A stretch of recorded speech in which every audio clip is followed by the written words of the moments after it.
It's time for my way too early All-American offense in college football. As a voter in the FWAA to determine their All-Americans list, this is what my ballot would look like if I had to submit it right now. We're going to start at quarterback with Darian Mensah. Mensah headed to Miami this year. There's a lot of great quarterbacks you could go with this year, like Jaden Maiava, CJ Carr, Arch Manning, Julian Sayin, but Mensah has the production. He's joining a system at Miami that has produced some fantastic quarterback play recently. There's a lot that lines up for him.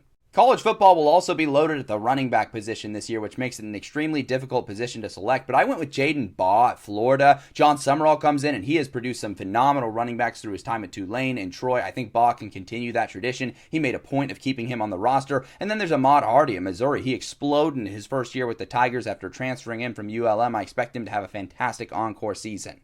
At pass catchers, I went with Jeremiah Smith for my first wide receiver spot. You would be crazy to not include him in a list like this headed into his junior year. Mario Craver, I put in the other position. He's just such a dynamic threat for Texas A&M. If he can stay healthy, if the offense can stay healthy, he's going to have a really fantastic year. And then Terrence Carter Jr., returning tight end for Texas Tech, going to be one of the best in the country again.